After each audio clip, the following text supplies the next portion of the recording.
Okay, so a little bit about me in case you don't know about me.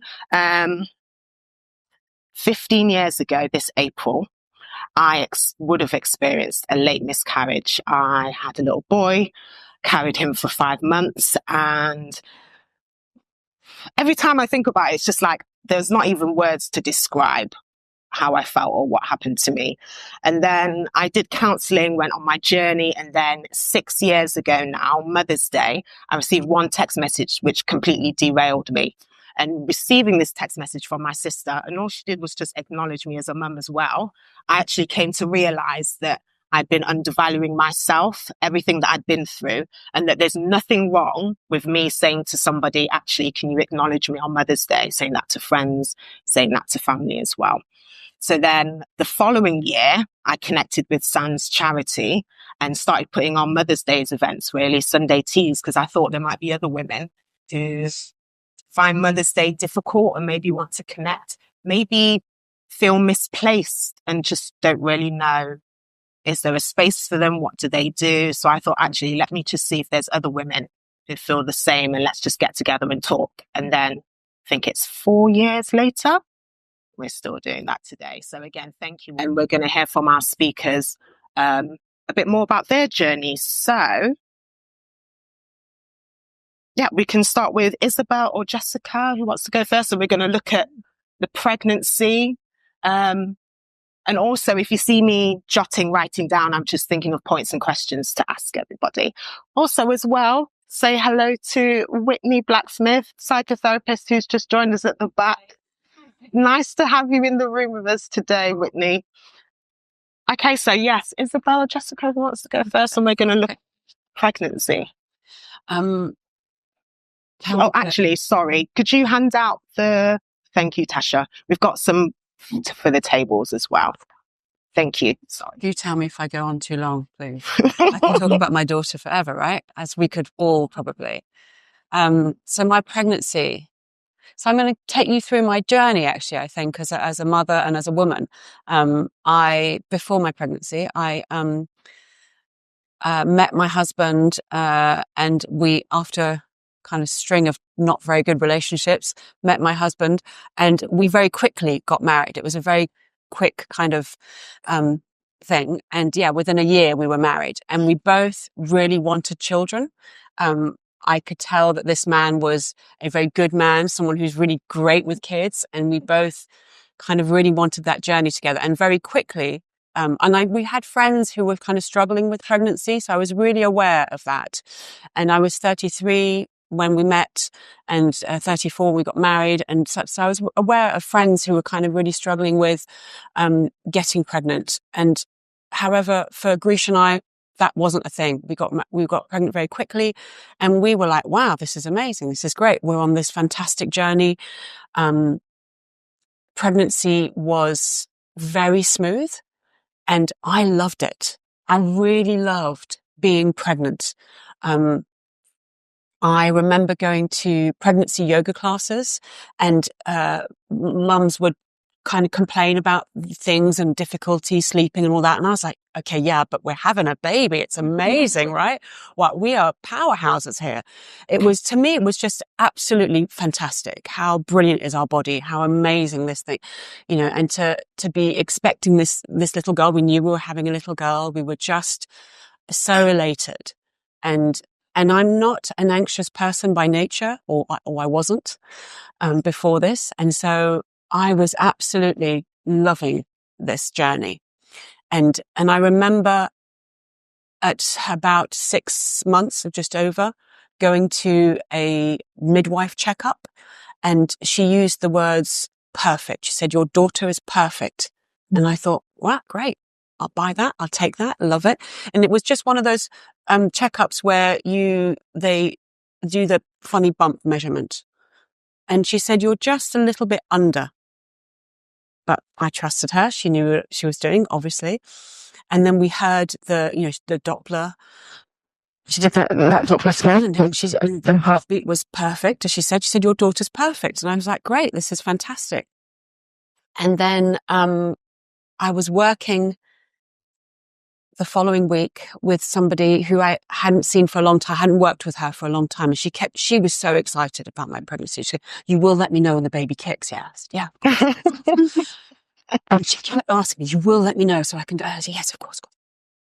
And as the day progressed, as we were doing this workshop together, I noticed that the baby wasn't kicking. There was Amara who really wanted to know when, and I really wanted to make sure this baby was kicking. So I kept kind of prodding and nothing was happening. And I went to my pregnancy yoga class that evening. And when she said, has anyone got anything to kind of any concerns or something? I thought, actually, I'm going to voice this, and I said, yeah, I haven't felt my baby kick today. And all the pregnancy books were saying at 28 weeks or anything before 28 weeks, don't kick count. There's no rhyme or reason to it. So don't get yourself in it. And I thought, so I was trusting this. And this yoga teacher talked us through her best friend's pregnancy and how this baby was very quiet and the doctors were concerned because this baby wasn't kicking much. So her friend was taken in and out for checks. And this baby came out and it turns out that this baby is a very shy, quiet little girl. And I thought, and that resonated with me. And I thought, yeah, that is exactly my little girl. She's just quiet. She maybe takes after me and not her father, who's a bit more, And so I walked out of my yoga class thinking everything's cool. My husband came to pick me up and I shared with him, my day and kind of how the reassurance from this yoga teacher. My husband's a journalist, so straight away he was on Google. And as we were walking back home, by the end of it, he was like, I think we should call the hospital. And I said, no, don't be silly. We would be wasting valuable NHS time. I saw a midwife only a few days ago. She said, our daughter is perfect. Therefore, we're good. We're fine. Let's just go home and chill. And he was Googling some more. And by the end of it, he called the hospital who said, come in immediately. And again, I'm thinking, we're going to be wasting valuable time. This is crazy. And it was quite late by this stage. And I thought, we both got to get up early for work the next day. It's silly. Anyway, he took us to the hospital and we had a scan, midwife did a scan. And of course she couldn't pick anything up. And so she came up with this, it must be my machine. I'm sure many of you have heard that line. I'll get somebody else in. And then her colleague came in to do an ultrasound scan. And I was just watching this woman's face. And I remember thinking, I'm getting more from you who couldn't look at me, actually. She knew already. She'd seen this many a time before. And I was just looking at her face. And then she showed me, obviously, my baby. And then she said, and there's no heartbeat. And your daughter has died. And then she had to get a colleague to get a second opinion. And it was the most kind of shocking news, as you all know, that moment where you just think everything is perfect. What do you mean? Like there was and I was very confused. And I remember this overwhelming anger that came over me and fear, because we all know the difficulties of giving birth. As a woman, we grow up with this, knowing that this is if one day you are going to choose to be a mum, this is going to be hard, but you somehow get over it.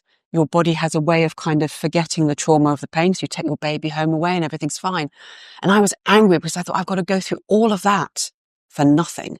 I'm going to come home empty-handed. I had this overwhelming anger. And I was given a choice whether I would deliver immediately because I was at 6.5 months of pregnancy. And at that hospital, I was at, it was here, and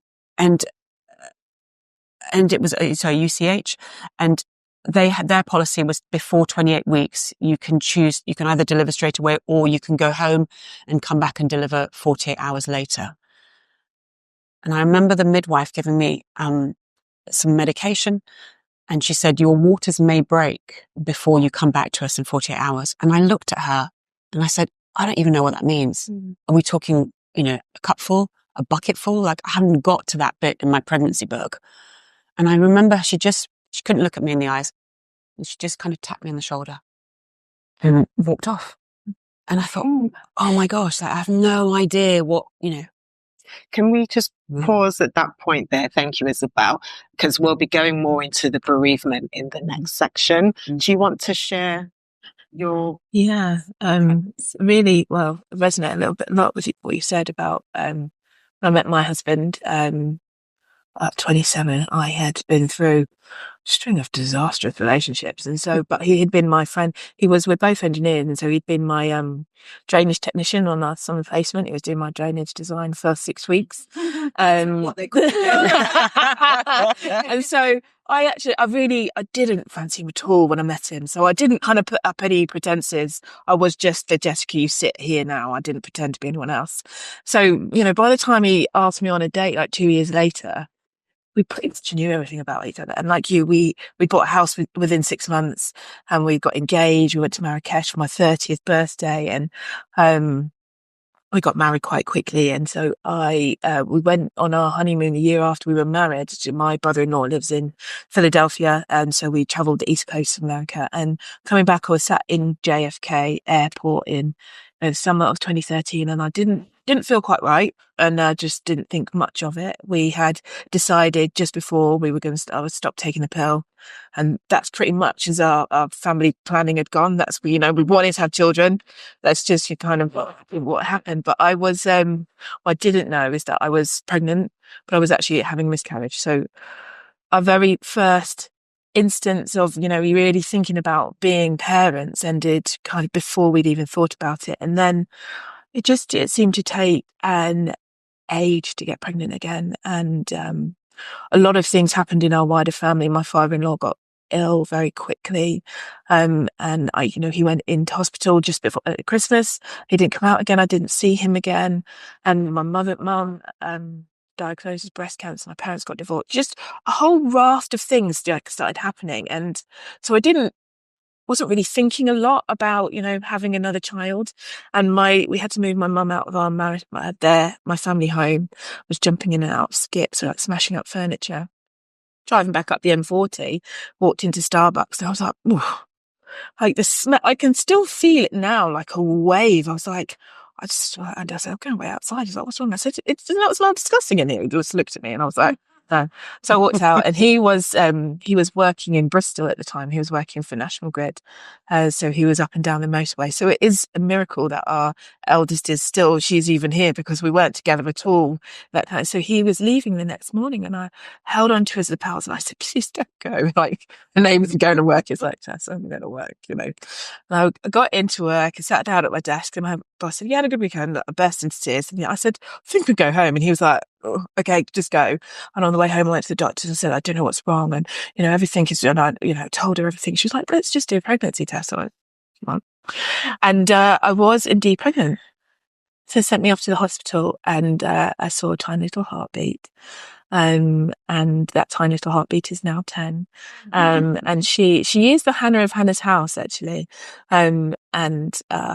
So yeah, that was wonderful. And so my father-in-law had died. My mum had like her second breast cancer surgery, and we had this beautiful baby who came at the right time, and we were enjoying life, and it was wonderful. We traveled to New Zealand, and I said, I think we're ready to try again. And my husband's like, okay, we steadied ourselves, because it took quite a long time after our first miscarriage to get pregnant with Hannah. And I was pregnant 3 weeks later. And everything was going fine. We went for our 12-week scan, and they were like, yeah, it's okay. So I said, we're not quite, baby's not quite as big as we'd like, but come back in a couple of weeks. And like Isabel, when you can, and now know when you read people, and the sonographer kind of stopped, and she took me into another room. I was actually with my pastor. Andy was in Bristol, so he couldn't come back. And when the NHS give you a cup of tea, things aren't good. And she said, we're not seeing a baby what we would expect to see. And so Amelia was diagnosed with 2 neural tube defects. She had anencephaly and spina bifida. And we were, a lot of words were thrown around, like she's not compatible with life, and you should have termination. And then, first of all, that was our biggest battle, because I knew that actually she was my baby, and that I had to fight for her. And actually we had a really good developed a really good relationship with our consultant, and they stopped trying to convince us to have a termination and just walked through the pregnancy with us. And she was born by cesarean section at 37 weeks, and it was actually the most beautiful time. And we had her for 57 minutes. She got to meet both her grandmas, and yeah, she was beautiful. And she stayed with us for a day. We had a cuddle cot before I went home, and friends came in to see us. And I'll tell you a little bit, about the rest of it. But we later that year, so that was January 2017, we tried again for another baby, and I got pregnant again quite quickly, and again had another miscarriage. And then early in 18, we got pregnant again, and then I had another miscarriage. And I think at that point, I just didn't even kind of take it in. And my boss, we were in the kitchen making a cup of tea before meeting. She was like, "Jess, are you okay?" I said, "Oh, I had a miscarriage last week." And I was like, "Can you pass the sugar?" And she was like, for me, it was just very much run of the mill. And so by the time I was pregnant again, later on in 18, I was a little bit anxious. And I will tell you about some of the journeys of bereavement later on with the next question. But that little boy is now he's 6.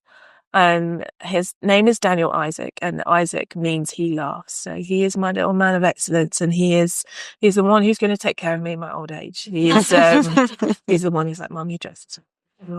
He's like, "Mummy, I think maybe you shouldn't like that." He's the one that cares. And actually, for us, he came at the point where we needed someone who cared and someone to make us laugh. And then, lockdown kind of happened, and COVID happened, and I turned 40 in lockdown.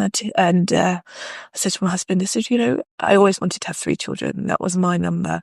I said, "Just stuff's not happening now." I was getting to that point after 3 years. I was getting a little bit erratic, months in, months out. I said, "Let's just call it quits. Let's be happy. We have got 2 children with us. We've got one in heaven, and plus the other little babies that went before." So I said, "Okay." He said, "If you're sure." I said, "I'm sure." And I think I must have already been pregnant at that point. But we had a cocktail party for my 40th. My sister threw me a beautiful party at my house, and a week later I still felt very unwell. And I was reassured that that's what hangovers are like at 40. And I went out with my friend who smokes, and she lit a cigarette, and I thought, "I'm going to throw up in this table." And I was driving home, and I thought, "That's really strange. That's a really strange feeling." And I was like, "I've had that feeling before." And I stopped on the way home and got a pregnancy test, and it was positive. I didn't tell anyone for 2 weeks. I was like, "I'm 40 and I'm pregnant." And I finally told my husband, and he was like, "Okay." He was just really cool. Like I just told him I'd burnt the toast, or, we need some more milk. He was just, but actually, his pregnancy it was probably the most complex out of all of them, even with all of Amelia's issues. Like, I was in and out of hospital, and I had some of the worst care during that pregnancy. And I was 40, and I was lovingly told that my placenta was failing because I was old, and just so many things happened. And then I was in and out of hospital for monitoring, and I was there one Friday afternoon. My mum had breast cancer for a 3rd time, so she was at home with me. She wasn't at work, and I'm really thankful because she was with me. And they said, "You need to stay in." I said, "When you stay in, how babies die, I'm not staying here." So I walked out, and then my mum said, "Do you think maybe should listen?" "You don't know what you're talking about." She was absolutely laid into her outside the hospital, and everyone was like EastEnders. Everyone was going, two crazy black women sharing it, like shouting at each other in the hospital reception. She said, so she called my husband. She said, "Jessica's got something to tell you." So he was on site in Derby, and he's like, "Right, I'm driving home. I'll meet you at home." And my mum went back to reception. She said, "Could you just ring fetal wellbeing and say that we'll be back in?" So I went home, and I packed a bag. I went to pick Hannah up from school, and I told her, because I didn't want her to come home and me to just not be there, what was going to happen. And I went back into hospital, and they were monitoring every 3 to 4 hours, and he was fine. But he was really small, and he had restricted growth, but I wasn't told any of that. But he every time I'd been on monitor for 40 minutes, he would move, so they'd have to start again. I was just getting more frustrated. And so I'd arranged, Andy was coming in with the children, we were going to have dinner. And they came up, like, when nurses suddenly arrive, when they have that look on their face. I was like, not in the mood to deal with this Friday afternoon. It's hot. I'm pregnant. And they just kind of started packing all my stuff, and they like, we've got to go. And I was like, they were like, oh, you've just tested positive for COVID. And I was like, all right, but I've got to go home tomorrow. They're like, you can't go home. I was like, oh, I was like, we've got no policy for you to be able to come back in for monitoring, so you just got to stay here. And I was like, but I was asymptomatic, had 2 children at home, and I had this little boy who was perfectly for small, but really small. And so yeah, I felt like I was incarcerated in the hospital for a week and a bit, and asymptomatic, and actually it was probably an absolute blessing for me, because I actually just had to sit still, and I had to be peaceful, and I had to just connect with this baby who was fine. And then I went home, and then I was back in again. Anyway, he came very quickly into the world at 32 weeks at 1 kilogram. And he was in NICU for 6 weeks, and he came home 2 weeks before his due date. And he is a force to be reckoned with, and he's let us know that he is here. But throughout it all has been intertwined of the tapestry that is my life, and my journey to motherhood has just been this golden thread of Amelia and the other babies that we have lost and have gone before us, that kind of give a little glimmer. And it's changed, actually. It's changed from that kind of heart-stabbing pain to actually that allows me to sit here and talk to all of you.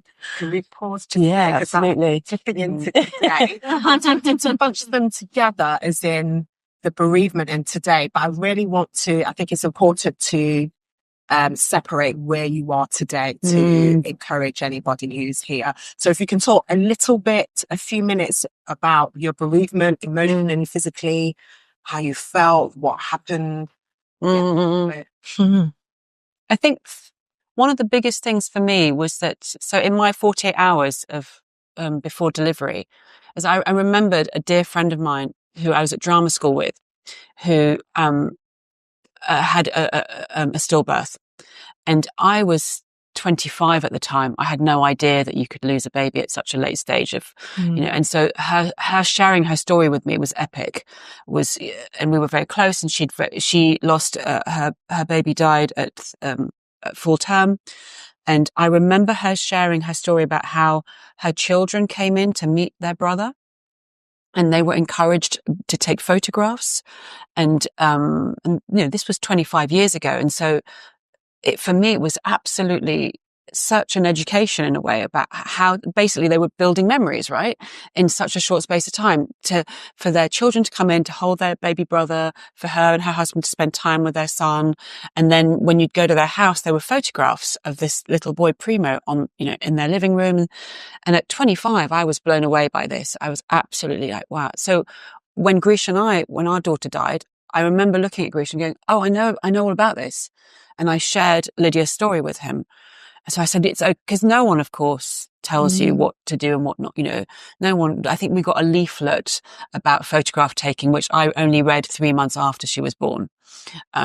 So to have this knowledge that another woman had shared with me her experience, like a bereavement midwife for me. She was so supportive, and she kind of knew all about giving birth because she was a mum. And so she knew all of that. And we did spend time with her when she was born, and we spent a lot of time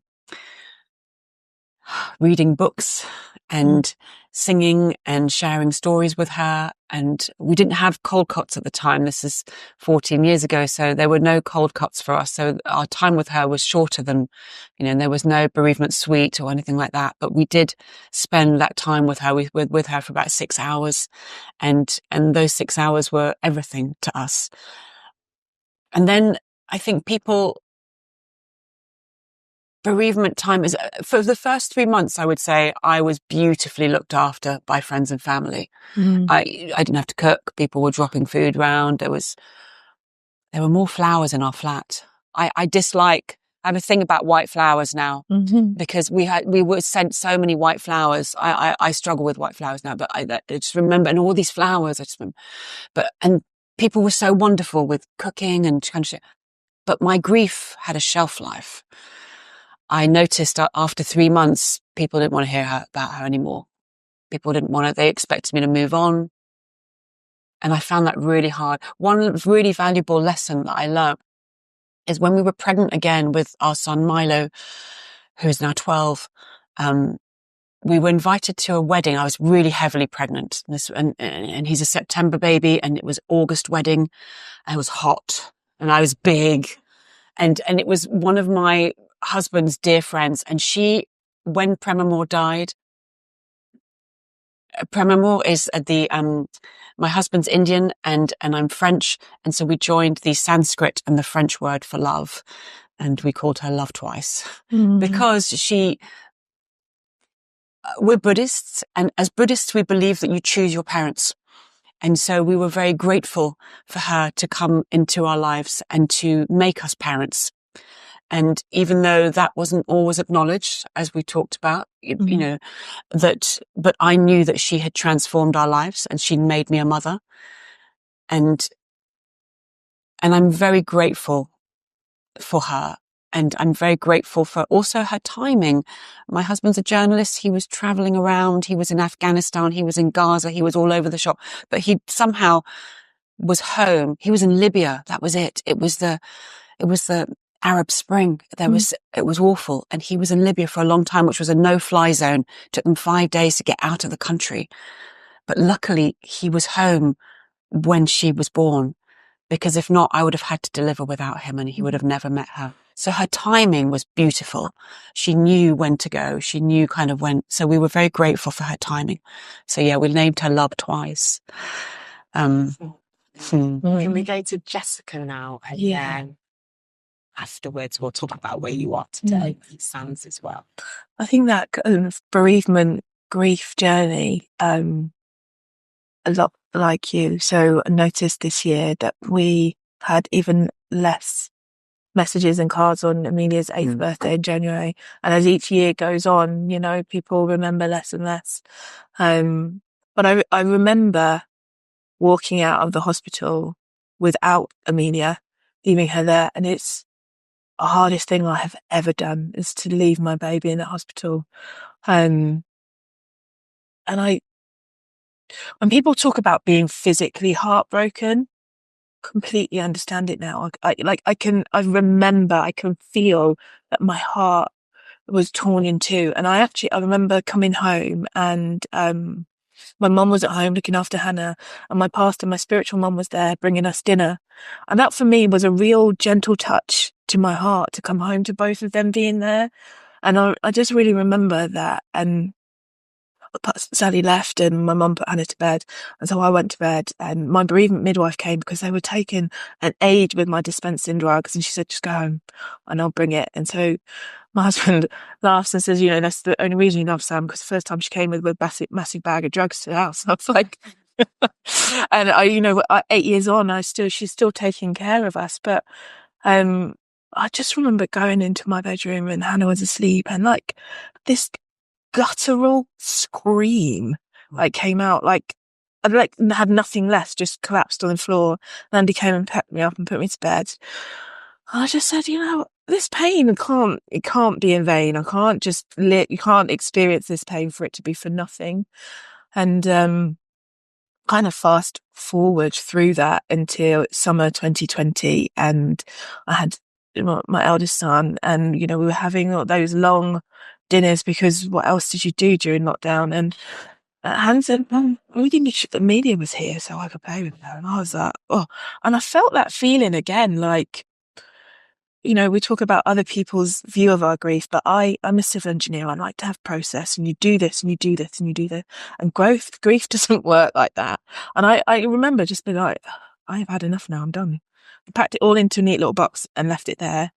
And again, with that comment from Hannah, the world, like the bottom fell out of my world, and I went up to my room and just cried and cried and cried and cried and cried. And the phone rang, and it was my friend who runs a charity based in the Midlands. And she said, when I was at your stage in my grief journey after her son died, I needed some additional help. And she said, I've got 12 hours pro bono counselling. And she said, and I really think it would be helpful if they're yours if you want them. And I told her in no uncertain terms she should go away, and there was nothing wrong with me. And the bedroom door opened, and Pot said around the corner, he's like, who who are you swearing at? I don't swear. It's not, so it was really shocked that someone had really offended me. And I said, Charlotte rang and she said, I might need some help. And he went, oh. Shut the door, and we were in bed, and he said, do you think you might need some additional help? And I said, well, in the morning I rang Charlotte back, and that was kind of the beginning of, me unpicking and dealing with the rest of the grief that I had tucked away neatly for, 4 years that I hadn't wanted to deal with. And, can I just ask one question before we move on to the last part and then go for our break? Jessica, how did you feel and manage the subsequent losses and miscarriages that you have? What was that like? So you'd already had a loss, and then you had another loss, and then you had another. How did you manage that physically, emotionally? How did that feel? I don't think I did. I think I just got on with being me, doing the things I needed to do on the surface and just bearing it really deep down. And actually that comment from Hannah just brought everything spiraling out of control. And there was one instance I remember, that like it was a really sunny day, and I dropped Hannah off at nursery, and I'd been for a run. And as I came back round the park, I heard this cheer. So the children's nursery overlooks the park where we live. And so they were all the children, so like all these 2 and 3 year olds were at their classroom window saying, hey, Hannah's mum, cheering me on. And I was like, oh, that's really sweet. And I got in the car and the song was playing, I drove home, and I pulled up outside the house, and I thought, I've got no right to be happy. And that I don't want to be happy. I don't want, all of these things have happened, and I don't, I just want to be sad, and I just want to be angry. And so I didn't tell her. I didn't manage the losses until that point 4 years later, when it kind of all came tumbling down. So do you want me to talk about today? Yes, we've got a few more minutes. Yeah. Can you both tell us about where you are today, literally Sunday the 23rd of March, and your involvement with Sounds, and how you're feeling mentally, physically, how you feel about your baby? I trained as a sounds befriender about a year after my daughter was born, because I really wanted to give something back, because I felt that I needed to turn poison into medicine. That I really wanted to value her life and kind of do something. And my work with Sounds is a mother-daughter journey. It's my time with her, and it's time, we have 2 live children at home, and they have very busy schedules like most kids. And this is my time with her. This is time that we get to work together. And the Sounds support groups were so invaluable to my husband and I. They were just great to be in a room like this where, there's a lot of comfort in other people's pain, right?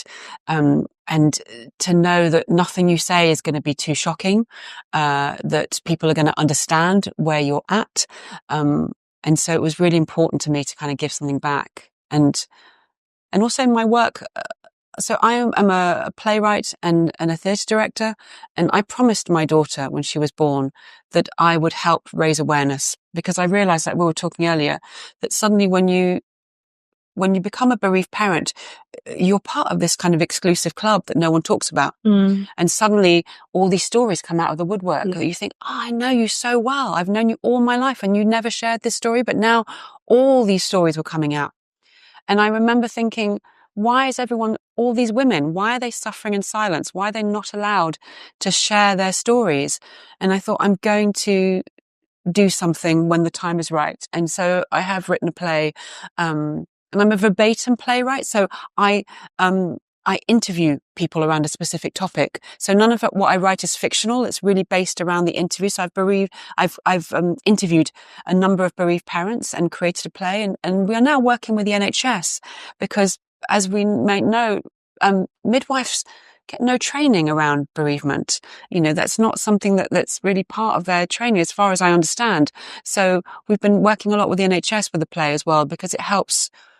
Well, from my understanding, it's been really helpful for them, for their work. Can I share with you the wedding story, which I got off on a tangent? And it's a lesson that I learned that stays with me today. So we go to this wedding. I'm heavily pregnant, and we're looking at where we're sat, which table we're sat. And we thought we'd be sat with my husband's old friends, and we weren't. We were sat at a different table. We were looking at this. And so I thought, okay, we'll go and meet these new people. And as we're walking to table number 12 where we were sat, we realized it's all either pregnant women or new babies. And it was like, wow. And during this walk, I'm thinking, processing this, because I'm heavily pregnant. So people are going to ask you, right? Is this your first? And I'm thinking, what do I do? Do I drop my bombshell here and have to kind of support everybody, you know, at this wedding and kind of share? Or do I lie and then get everyone's advice on giving birth, which I obviously know all about? And my husband's saying to me, where are you going? I'm going to table number 12 because I was brought up to do what you're told, right? So I'm going to table number 12. And Greece says, we don't have to do this. And I went, what do you mean? It says that we're at table number 12, so we're going. And he said, no, honey, you know, we could just dip out. We could just, and I went, what do you mean? And he said, why don't we, he said, there are loads of people here. They're not going to even notice that we're not here. Let's just, we crossed the road and we were in Dawson. We went to the cinema across the road and we had ourselves a date. We went to the cinema and had a really nice meal. And to this day, it stays with me. Like, say yes to everything. And if on the day you feel like you don't want to go, you don't owe anyone an explanation. You can just say, no, thanks very much. Actually, I'm really sorry. I can't do, you know, whatever it is. And it's such a great lesson, right? Just dip out. Nobody, and you don't owe anyone an explanation. Yeah. Sorry, we're going to go to Jessica and then we're going to go for our break. So do you want to share that? Yeah, I think, Yeah. so 8 years on, I think, I have got a little bit Teflon, and I think when people say, I genuinely want to believe that people don't want to hurt you, but they're not. People aren't equipped to talk about dead babies. It's just, and actually a lot of the families that come through Hannah's house, like, we're treating them not only for the loss of their baby, but for the things that people say. I feel like people don't want to hurt you, but don't know what to say, and just get like word vomit. And because otherwise, I think if you believe that you take people to face value, it might send you a little bit nuts that people are as insensitive as they can be. So I think, you know, the tagline, if you will, for Hannah's house is dare to hope, and it's named after Hannah, not Amelia, because we found that there was a lot of help for us as parents, but nothing to help us help our 2-year-old.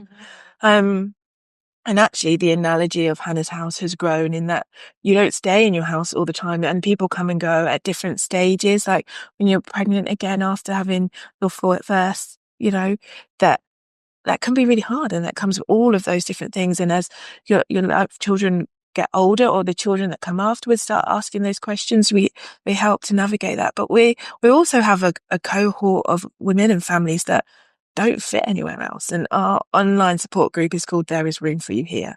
And there is a room in Hannah's house for anyone, you know. But I'll share a little story with you. My beautiful Nana, the only person to work this earth who called me Jessie, went to heaven last week. And she said to me at Amelia's funeral, I've known her my whole life, never heard before that she had a daughter between my mum, who's the eldest, and my next auntie. Her name was Jennifer. And she said, you know, and she said, and she told me about Jennifer and how she died. And she said, Jessie, don't let this make your heart hard.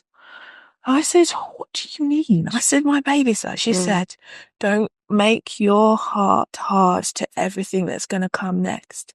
So I really want to say to you, if you're sat here and your first baby is not with you now, don't let it make your heart hard. There is spaces like this to share your stories. And I think, you know, shame dies when you share your story in a safe space. And, you know, it's such a beautiful experience to be here. But there's, you know, Alicia's here and Hannah's house, you know, always just drop us a DM. You're not alone. You know, it's not like the road we walked so many years ago. There's so much more opportunity to be able to share your story. So I feel like the loss of Amelia, my pain has not been in vain, because we have this space now to share. Thank you. We're going to take a short break now. Help yourself to teas, coffees, pastries. And when we come back, we'll hear from Alicia and Tamara. Mhm. Can you all hear me? I've made notes because I'm a rambler and I will sit here and tell you, yes. And I will, I will sit here and tell you all of my business. So I've written some notes and I'm going to cover, as Tara's just said, I think I'm going to start with tomorrow can look different after baby loss for two reasons. Either you do want to try and grow your family again, or you don't. Either way, I do strongly recommend bereavement counselling. Strongly, because there's only so much you can do yourself. This isn't supposed to happen. Nobody gets a positive pregnancy test and they're like, I'm going to start preparing for loss. Nobody does that. So when it happens, you are completely ill prepared. But first, I'm going to cover how tomorrow can look if you are planning to grow your family. So hopefully you're aware of a lot of the stuff I'm about to tell you, but if you're not, please do come and find me afterwards and I can always signpost you to more information. So if you've had 3 or more losses, 3 or more early miscarriages, so that is before 13 weeks, I really strongly can urge you to consider getting your GP to refer you to specialist support services, because after 3 losses, like that's some sort of, you haven't earned it until then. I think that's ridiculous. I think it's barbaric, but that is the system that we're operating in. So I want you to know, I'm trying to give you cheat codes here. If you've had 3 or more losses, ask your GP to refer you to specialist support services. So that's a recurrent miscarriage clinic.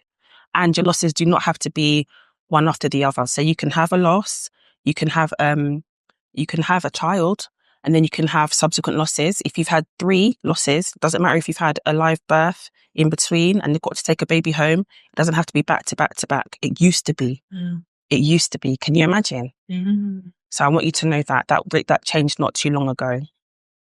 So a recurrent miscarriage clinic, not every hospital has one, but your GP should be able to refer you. And also Tommy's has 3. London, Paddington, Coventry, and Birmingham Women's. So they have 3. Your GP can refer you to one of the Tommy's clinics as well if you want to. If you find that challenging, just give us a call and we'll talk you through it, how to get your GP to get that done for you. If you haven't had 3 or more, I really, really urge you to call your GP, get it documented anyway, because the bulk of losses, early losses, don't happen in the hospital setting, so there's no documentation of it. And it breaks my heart every time I speak to a woman who tells me because it didn't happen in hospital or because I didn't let them know, they're calling it a presumed loss. They're acting as if I'm making it up and it doesn't count. So please call your GP and make sure they document it. It shouldn't be your job. That's admin for you to do. It's not something you should be thinking about, but I'm just letting you know because I've heard it too many times. And if you've had a late miscarriage, that's after 13 weeks, but before 24 weeks, that's called a stillbirth. And a neonatal loss is considered if it's after 24 weeks and your baby was alive for some time, and then they consider that a neonatal loss. You should, in your subsequent pregnancy, be offered extra support from your booking. You should. You should. And if they don't offer it, pull them up there and then and say, okay, so this happened to me. So what extra support are you going to offer me? And if you don't know, who does? And if you've had an ectopic pregnancy, then next time you fall pregnant, call your GP, because that's typically how you're referred to an early pregnancy unit. Call them as soon as you get a positive result, because you need an early scan. You need to make sure that your new pregnancy is in the right place, because ectopic pregnancy is life-threatening. So that's what you need. You need to be seen by an EPU. And I'm saying that to you, you need to know this as well. Access to an early pregnancy unit can be challenging. There's a lot of, I'm being diplomatic, there's a lot of criteria that you have to meet. So they might say to you, come back to us when you're 6 weeks. But typically by 6 weeks, you know that you're pregnant and you've had an ectopic and you're very, very anxious, but they could say that to you. You could go to A&E for a scan. But whoever's been to A&E waiting for a scan, it may never happen, and you'll be there for hours and hours and hours and hours and hours. And the last thing I'd like to share, if you are planning pregnancy after loss, look into the hospital where you want to book your care and see if they have a rainbow clinic. Rainbow clinics, this is how care should be anyway. There shouldn't have to be a special clinic for it. If you've had a loss and you're pregnant again, people should be wrapping you in cotton wool and loving you anyway. Doesn't always happen. So some hospitals have a facility called a rainbow clinic where everyone knows that you're there because you've had a loss. You don't have to keep telling people I'm here because I've had a loss. You don't need a special sticker. There's a special place. And the midwives there, I think bereavement midwives, they're not all bereavement midwives, but the midwives that work at rainbow clinics, they kind of just get it. Because if you don't get it, why are you there? And I find midwives, obstetricians, everyone runs away from loss anyway. So if they're working in a rainbow clinic, they're there because they want to be. So those are the things if you are planning to grow your family. And if you're not planning to grow your family because... And I used to do this actually. If someone's been through loss after loss after loss, and I'm like, are you sure you don't want to try again? I will never do that again because bite your tongue. If you've gotten to a point where you've had so much loss, so much trauma, so much grief, who am I to ask you, are you sure you don't want to go through that again? That's absolutely barbaric and inhumane, and I'd slap myself in the face if I ever did it again because it's wrong. But I would say the investigations you would get if you were planning to try again, get them done, because it can uncover things like anemia, hypothyroidism, hyperthyroidism, diabetes, things that will have wider implications for your health as you go along if they weren't picked up and treated then. So even if you're not planning again, if there was a problem, or if you did suspect a problem, go and access that care. You are still deserving of care. And they're going to leave you. They're going to leave you to just figure things out on your own. So please do ask. And if you're struggling with that, again, please do call Tommy's. So this is for everyone, whether you're planning to try again, whether you're not. Bereavement counselling is, I can't, and please not generic counselling, not straight away, because you don't want to teach that person what stillbirth means. You want them to understand what it is you're there for and what help you need. You don't want to be having to teach somebody or educate that person. Support groups, Ebony Bonds, bereavement support, Hannah's House, the Miscarriage Association, SANS, Tommy's, the Ectopic Pregnancy Trust. Go for it. Even if you don't want to go face to face, they'll have something online. Even if you're not ready to speak to somebody yet, they have Instagram pages. Because I can't remember which one of you said it, but it gets to a point where nobody wants to hear you talk about your baby anymore or your babies anymore. And it can really fracture your relationships. I stopped talking to my mum for I don't know how long because she said, you're not the only one that lost him.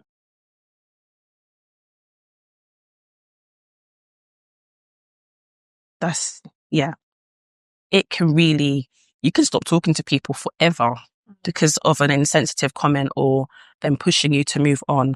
So you need to find somewhere where it's okay to be yourself and to be a bereaved parent.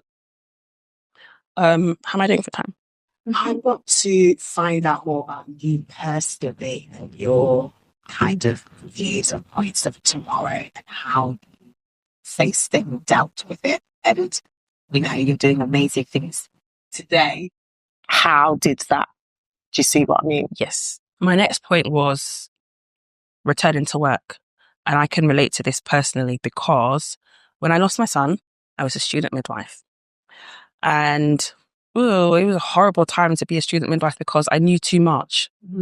I wasn't just, going for a scan. This is amazing. Because I knew the 10 different things they look for when you have that scan. And then when he ended up having one of those things, I was like, oh my gosh, this thing is this. Sometimes it's easier when you don't know so much. Yeah. And you don't know, I just knew too much. So I lost him when I was a student midwife. I lost him in May 2018. And then it was just, it was like all the colour had been drained out of my life and everything was just black and white and I was just like a line drawing and I didn't know what to do next because I really felt like I wasn't a mum anymore. There weren't any nappies to change. There wasn't any skin to moisturise, any little folds to pinch. There's just none of that. And nothing mattered. Who cares? Who cares? Why are you talking to I don't care. That's really how I felt. So I wanted to go back to my training. So I lost him in May and I wanted to go back in September. I didn't care. I want to come back. I'm not doing anything. Let's move. Let's get me come back. So I had to have a meeting with the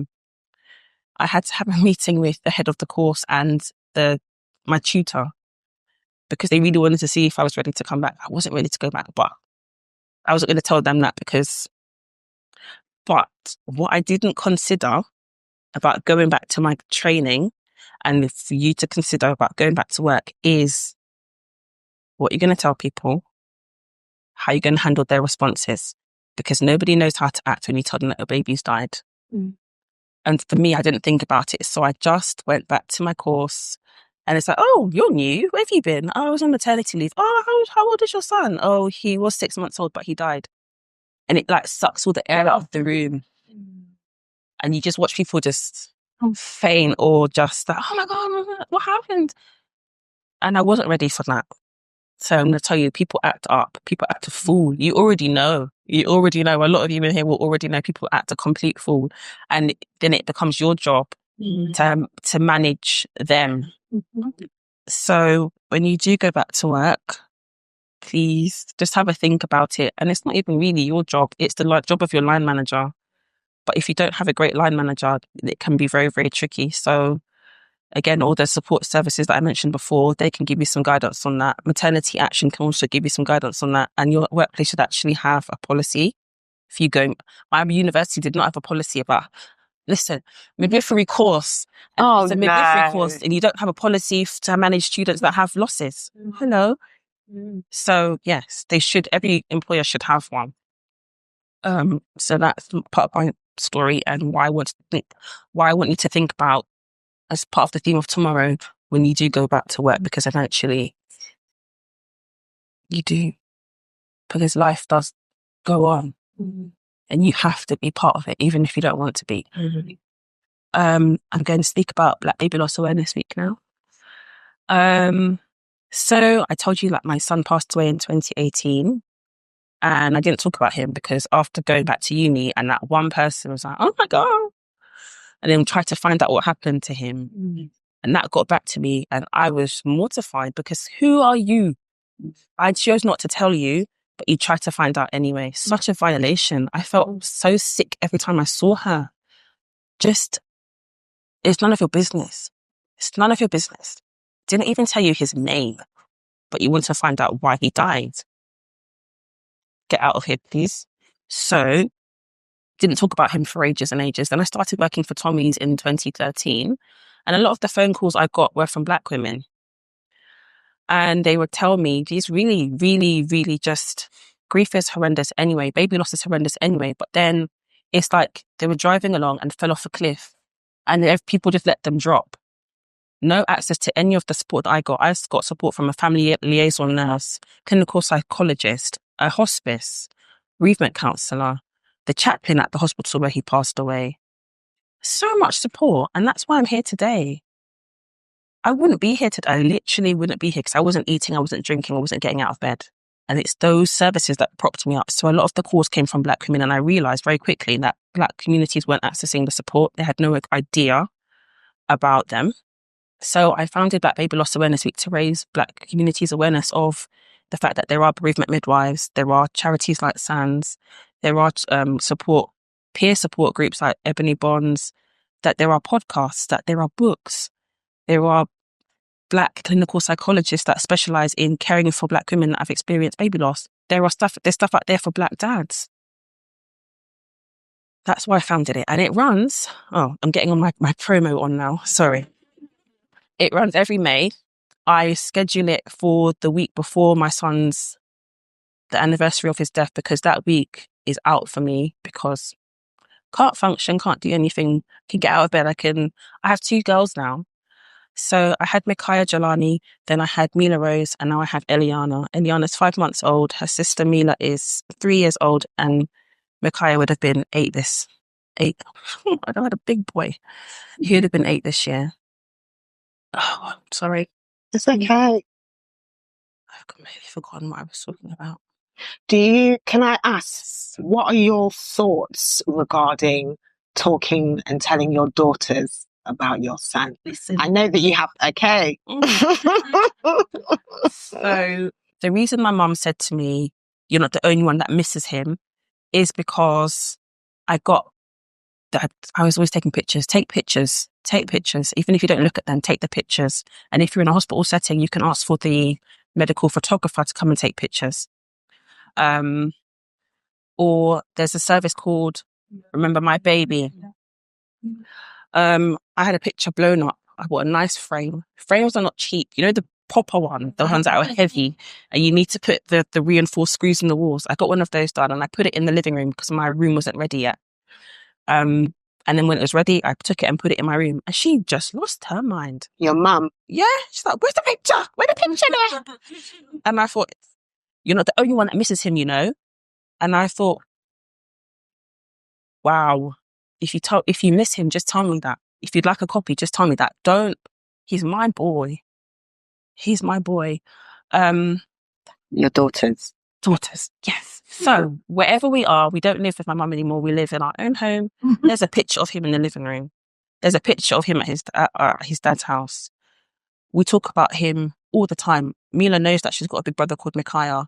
When she was little, when she's 3 now, when she was even smaller.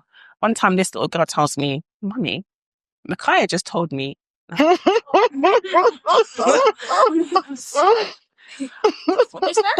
Micaiah's sitting next to me and he told me. So she knows so much about him. She's imagined having conversations with him. Eliana's too young to know, but there's a picture of him in the living. Oh my God, she looks just like him.